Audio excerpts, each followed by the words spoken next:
Very good morning 6 जुलाई और स्वागत है आप सभी का करंट अफेयर्स के एमसीक्यू सेशन में। तो चलिए स्टार्ट करते हैं आज का ये सेशन। ये सेशन स्टार्ट करने से पहले हम लोग चर्चा कर लेते हैं कुछ इंपॉर्टेंट न्यूज़ पर। इसमें से पहली न्यूज़ ये है कि स्पोर्ट मिनिस्ट्री जो प्रेजेंट टाइम पर अभी किरेन रिजिजू हैं, उन्होंने एक स्कीम लॉन्च की है और इस स्कीम का नाम है टारगेट ओपीएम पोडियम स्कीम्स। ये होगी जूनियर एथलीट हैं जो उनके लिए। क्या है इस स्कीम के अंतर्गत? इस स्कीम का मिशन है कि जो हमारे जूनियर एथलीट हैं उनको 2024 और 2028 के ओलंपिक गेम के लिए पूरी तरीके से उनको इनकरेज करना, उनको आगे बढ़ाना, उनको ग्रूम करना, इसके लिए ये स्कीम चलाई गई है जूनियर एथलीट के लिए। आपको यहाँ पर एक क्वेश्चन बताना है कि 2024 का और 2028 का जो ओलंपिक गेम आयोजित होना है वो कहाँ पर आयोजित होगा। फटाफट इसे कमेंट सेक्शन में मेंशन करिए।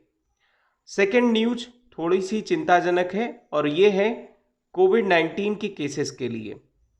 जो कोविड-19 के प्रेजेंट टाइम पर केसेस आ रहे हैं इंडिया में, अभी प्रेजेंट टाइम को लास्ट डेज यानी संडे को 25,000 जो है ये केसेस आए हैं। तो इंडिया अप्रॉक्स अभी थर्ड पोजीशन पर पहुंचने वाला है और ये काफ़ी चिंताजनक बात है।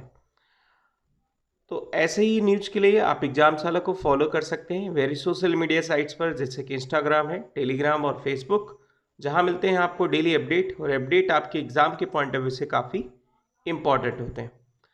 तो इस चर्चा को आगे बढ़ाते हुए हम लोग चर्चा कर लेते हैं, यानी पहले एमसीक्यूज़ पर एमसीक्यू वाले पार्ट को डिस्कस करते हैं।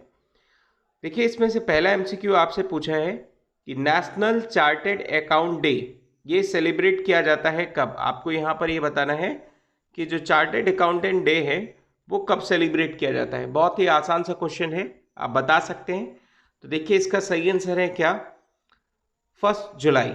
अभी क्यों सेलिब्रेट किया जाता है इसके बारे में हम लोग जानते हैं। देखिए, नेशनल चार्टेड अकाउंटेंट जो डे है वो हर साल 1 जुलाई को सेलिब्रेट किया जाता है और ये इसलिए सेलिब्रेट किया जाता है क्योंकि इसी दिन इस्टेब्लिशमेंट हुआ था institute of chartered accountants of India का 1949 में।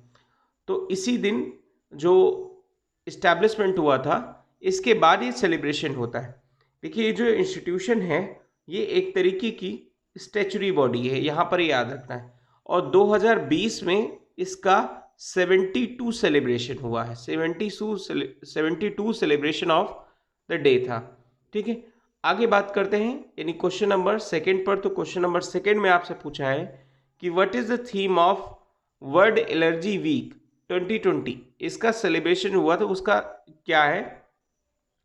तो इसका सही आंसर है, इसका थीम है एलर्जी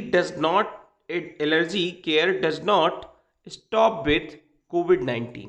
ठीक है, यहाँ पर याद रखना है। अब हम लोग यहाँ पर डिस्कस करते हैं कि जो वर्ल्ड एलर्जी वीक है उसका सेलिब्रेशन कब होता है। तो उसका सेलिब्रेशन इस बार होना है यानी 28 जून से 4 जुलाई तक। ठीक है, तो world allergy week annual event है और इस बार जो ये वर्ल्ड एलर्जी वीक आयोजित किया जा रहा है इसका थीम है allergy care does not stop with कोविड-19। ठीक है, इसका फर्स्ट जो सेशन था वो कब स्टार्ट हुआ था, तो इन द ईयर ऑफ 2011। इस बार का थीम आपको याद रखना है जरूर। ठीक है, आगे बात करते हैं यानी क्वेश्चन नंबर थर्ड पर। तो क्वेश्चन नंबर थर्ड में आपसे पूछा है कि एम्स डॉक्टर उन्होंने आईआईटी दिल्ली के स्टूडेंट्स के साथ एक ऐप लॉन्च किया है। ये ऐप क्या करेगा, जो भी रिकवर पेशेंट हो चुके हैं कोविड-19 के लिए, इनके प्लाज्मा डोनर्स को ट्रैक करेगा। ठीक है, तो उसका नाम आपको यहाँ पर आप बताना है कि उस ऐप का क्या नाम है। तो देखिए, उस ऐप का नाम है कोपल-19। ठीक है, अब यहाँ पर ही देखिए, जो कोपल-19 है ये एम्स और आईआईटी दिल्ली के साथ एक डेवलप किया गया है स्टूडेंट्स के साथ। जो आईआईटी दिल्ली के स्टूडेंट्स हैं उनके साथ ये डेवलप हुआ है। तो ये ऐप क्या करेगा, जो भी रिकवर पेशेंट हो चुके हैं उनको ट्रैक करने का काम करेगा ताकि वो प्लाज्मा डोनेट कर सकें और ज़्यादा से ज़्यादा लोगों की जान बचाई जा सके। जैसा कि हम लोग पहले ही सेशन में देख चुके हैं कि लास्ट संडे को 25,000 केसेस आए हैं एक दिन में। ये सबसे बड़ा स्पाइक है एक दिन में, और इंडिया अप्रॉक्स अभी 3rd पोजीशन पर पहुंचने वाला है रसिया को टेक ओवर करके। तो काफ़ी चिंताजनक बात है। हमारे यहाँ पर हेल्थ इंफ्रास्ट्रक्चर वैसे ही भी कमज़ोर है और इस कंडीशन को देखते हुए काफ़ी भयावह स्थिति लगती है। आगे बात करते हैं यानी क्वेश्चन नंबर 4 पर। तो क्वेश्चन नंबर 4 में आपसे पूछा है, एक आसान से क्वेश्चन है और इस आसान से क्वेश्चन का आपको आंसर देना है। इसका क्वेश्चन है कि future of higher education 9 mega trends, ये एक बुक रिलीज की गई है। तो ये किसके द्वारा रिलीज की गई है? वर्चुअली रिलीज की गई। आजकल जो है कोविड-19 के चलते कोई भी फिजिकल रिलीज नहीं हो रहा है बुक का, तो वर्चुअली रिलीज हुआ है। किसके द्वारा रिलीज हुआ है? ये हुआ है वेंकैया नायडू के द्वारा, जो हमारे वाइस प्रेसिडेंट हैं उनके द्वारा।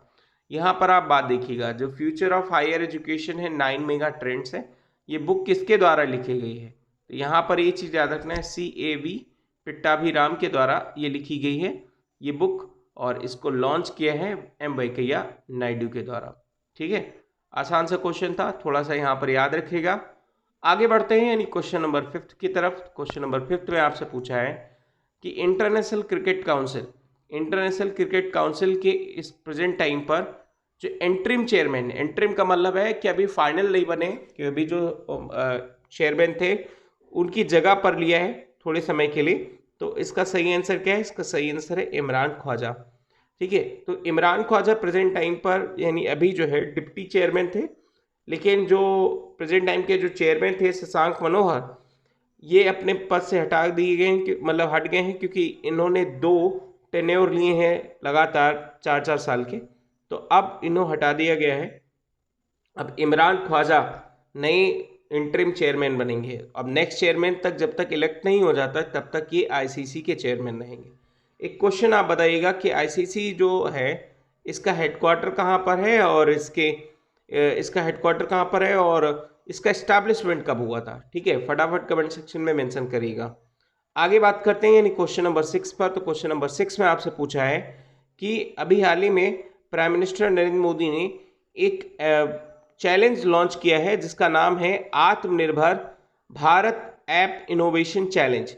ठीक है, और ये जो है ये क्या करेगा? ये करेगा जो हमारी स्टार्टअप कम्युनिटी हैं उनको इनकरेज करेगा, उनको इनोवेट करेगी ताकि ज़्यादा से ज़्यादा आप ऐप बना सकें। ठीक है, तो इसका लास्ट डेट आपको बताना है कि इस चैलेंज का लास्ट डेट क्या है। ठीक है, तो देखिए इस चैलेंज का लास्ट डेट है 18 जुलाई।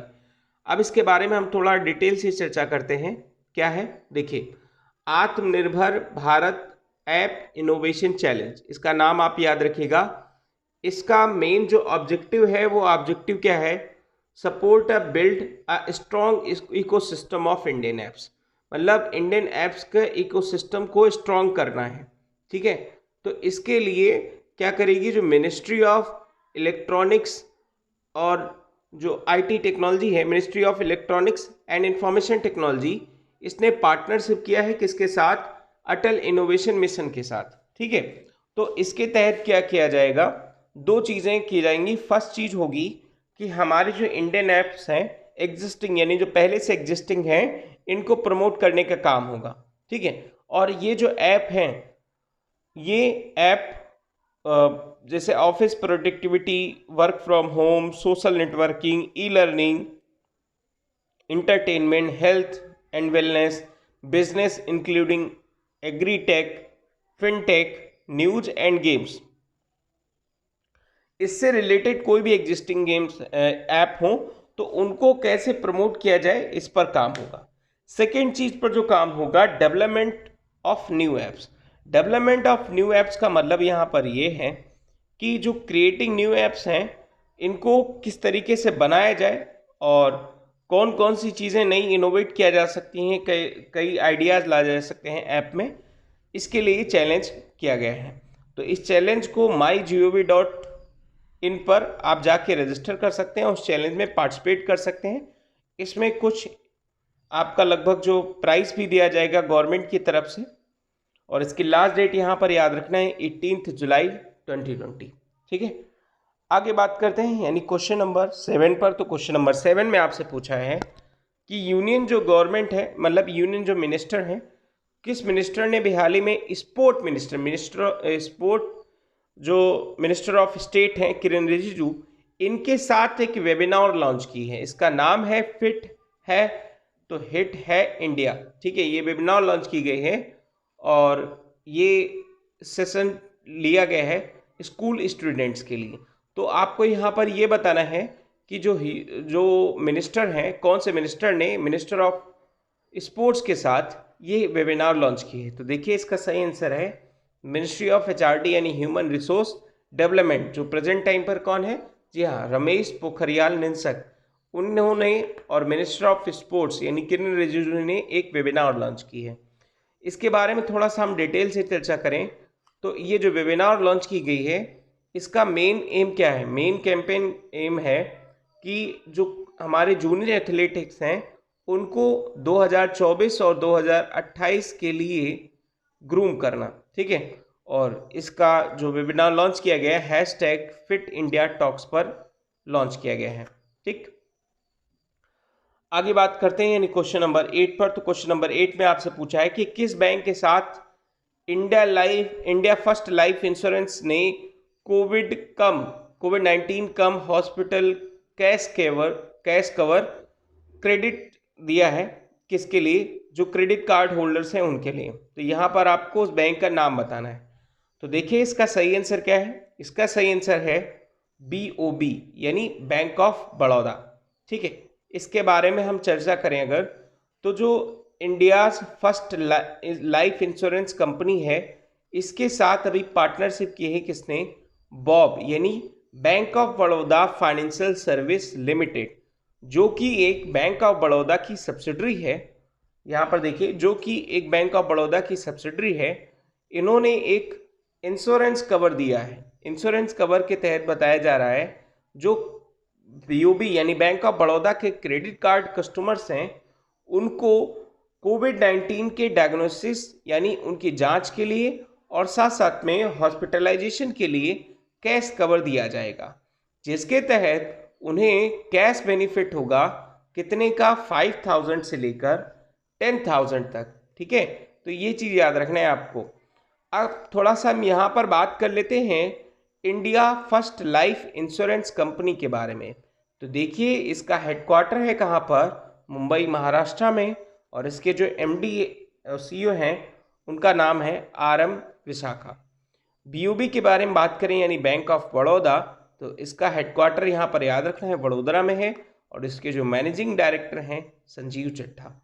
ठीक है, एक क्वेश्चन आप बताइएगा कि बैंक ऑफ बड़ौदा की टैगलाइन आप जरा कमेंट सेक्शन में मेंशन करिएगा। ठीक है, इसके टैगलाइन को आप कमेंट सेक्शन में मेंशन करिए। आगे बात करते हैं यानी क्वेश्चन नंबर 9 पर। तो क्वेश्चन नंबर 9 में आपसे पूछा है कि जीन्स अटैक्स ये जो हैं ये नए प्राइम मिनिस्टर बनाए गए हैं किस कंट्री के? ठीक है, तो ये आसान सा क्वेश्चन है, इसका आंसर दीजिए। इसका सही आंसर है फ्रांस। फ्रांस के जो अभी प्रेजेंट टाइम पर प्रेसिडेंट हैं इमैनुअल मैक्रोन, इन्होंने अपॉइंट किया है जीन कैस्टेक्स को। ये नए प्राइम मिनिस्टर हैं कहाँ के? फ्रांस के। ठीक है, और ये रिप्लेस करेंगे किसको? एडवर्ड फिलिप को रिप्लेस करेंगे। तो ये दोनों चीज़ें याद रखना है आपको। ठीक है, इनका नाम जिनको रिप्लेस किया गया है और जिन्हें अभी हाल ही में प्राइम मिनिस्टर बनाया गया है। आगे बात करते हैं यानी क्वेश्चन नंबर 10 पर। तो क्वेश्चन नंबर 10 में आपसे पूछा है कि किस स्टेट गवर्नमेंट ने एक पोर्टल लॉन्च किया है, portal led for its students. ठीक है, तो इसका सही जवाब क्या है? इसका सही जवाब आपको बताना है। देखिए इसका सही आंसर है क्या? दिल्ली गवर्नमेंट ने ये लॉन्च किया है। अब यहाँ पर ये देखिए कि ये पोर्टल जो लेड है इसका मतलब क्या है? तो इसका नाम है, पूरा नाम है learning through sources made accessible for Delhi. ठीक है, तो अभी जो प्रेजेंट टाइम पर सिचुएशन चल रही है उस दौरान चिल्ड्रंस को किस तरीके से ऑनलाइन एजुकेशन दी जाए और उनको स्ट्रेंथ किया जाए, इसके लिए ये लेड पोर्टल बनाया गया है। पोर्टल लेड बनाया गया। अच्छा, यहाँ पर पोर्टल जो बनाया गया है इसमें 10,000 जो इंस्ट्रक्शन मटेरियल दिए जाएंगे, कोर्स रिलेटेड जो कंटेंट होगा, ये कंटेंट क्लास 1 से और क्लास 12 तक अवेलेबल होगा। इसे डेवलप किया है किसने? State council of educational research and training यानी SCERT, दिल्ली गवर्नमेंट के द्वारा। ठीक है, तो दिल्ली गवर्नमेंट, आपको यहाँ पर ये बताना है कि जो दिल्ली गवर्नमेंट है उसके एजुकेशन मिनिस्टर कौन है, ये फटाफट कमेंट सेक्शन में मेंशन करिए। आगे बात करते हैं, यानी क्वेश्चन नंबर 10 हो गया। अब हम लोग स्टैटिक जीके के अंतर्गत बात कर लेते हैं। मध्य प्रदेश के बारे में चर्चा कर रहे थे, आज हम मध्य प्रदेश के नेशनल पार्क को देखेंगे, क्योंकि यहाँ पर जो नेशनल पार्क है उनकी संख्या 9 है। और ऐसे नेशनल पार्क जो हमारे यहाँ पर सबसे ज़्यादा संख्या है अंडमान निकोबार में, उसके बाद मध्य प्रदेश में है। मध्य प्रदेश में अगर हम बात करें यहाँ पर नेशनल पार्क की, तो Bandhavgarh national park, Kanha tiger reserve, Madhav national park, Mandla और फॉसिल्स नेशनल पार्क हैं। फॉसिल्स नेशनल पार्क, ये भी हाल ही में नया फॉसिल्स नेशनल पार्क बना है। ठीक है, डायनासोर फॉसिल्स नेशनल पार्क बना है, इसका नाम है पूरा। और पन्ना नेशनल पार्क है, Panna national park, Pench national park, Sanjay national park, Satpura Van Vihar national park. ठीक है, तो इनको एक पेपर में नोट डाउन कर लीजिएगा, बार बार रिवाइजन करिएगा। तो रिवीजन करने से आपको ये होगा, ये सारी चीज़ें याद हो जाएंगी और इनकी ट्रिक भी डेवलप हो जाएंगी। देखिए, एक चीज़ आप याद रखिएगा, कोई भी चीज़ ट्रिक से याद नहीं की जा सकती। ट्रिक आप भूल जाएंगे तो फिर क्या करेंगे? ठीक है, तो बार बार रिवीजन ही आपका सबसे सही तरीका है। तो आज के इस वीडियो में इतना ही। Thank you for listening and God bless you all.